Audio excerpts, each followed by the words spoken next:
So here's how we can use a deadlift to improve our hamstring flexibility and develop more strength in those end range, most elongated positions. In this video, I'm going to be going over a toes elevated variation of a Romanian deadlift. Now, how the traditional RDL would typically be trained is by taking that weight down just to the point where you feel the stretch and then coming back up. But what we're looking to do with this specific variation is really leverage that stretch at the bottom of every rep and maximize the time under tension that we're spending in that end range position, in that most lengthened state. This way we can really create a more flexibility-based stimulus.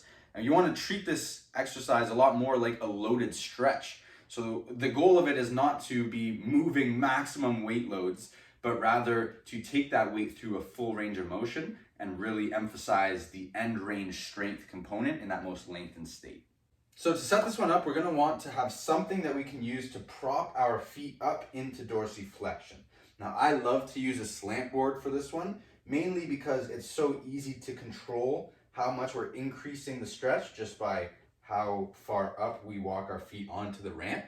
But we can also use some plates to prop our feet up or anything of that nature that's going to give us the same effect. And to be fair, we can do this from the floor. You don't necessarily need the toes elevated. As long as you're following the same cues, you'll still be able to get a nice stretch, but this just really does make quite a difference. So if you can find a way to prop your feet up into dorsiflexion, that is going to be absolutely ideal. And in terms of positioning, you're going to want your feet slightly apart and your hands outside of your shoulders in more of a snatch grip type position. So now that we're all set up, let's go over some cues that you can apply when you're executing this movement. First, we're going to want to have a soft bend in the knees. We want to shift our weight back into the heels. And as we're hinging forward, we really want to think about sliding those hips back as we're hinging forward. We want to maintain a nice lumbar extension as best we can. So think about keeping the back as straight as possible, even arching it if you can. And one thing I like to do is really lift my head and look forwards, as I find that helps me to engage the erectors and maintain a stronger active position with my back. So again, it'll look like this.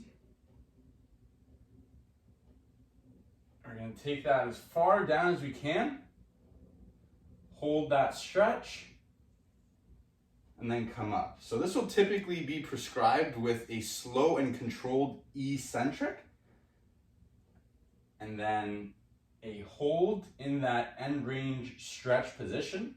We really want to actively think about pushing further as best we can while maintaining all those qualities. And then we're going to come back up. So now to demonstrate with some weight, we are taking that weight through the fullest range of motion that we can while maintaining all of those attributes.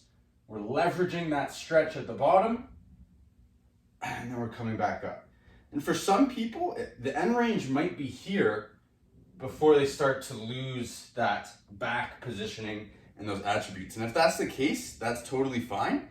We just want to work there and continue to try and expand our range of motion over time so that we can take that weight through a larger range of motion without compromising the position at all.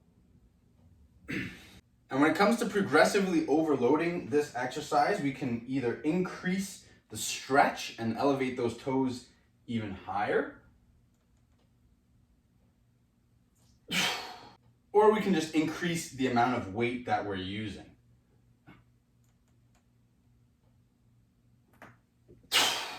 So guys, I hope you enjoyed this video. This exercise is a prime example of how we can meld strength training and flexibility training together.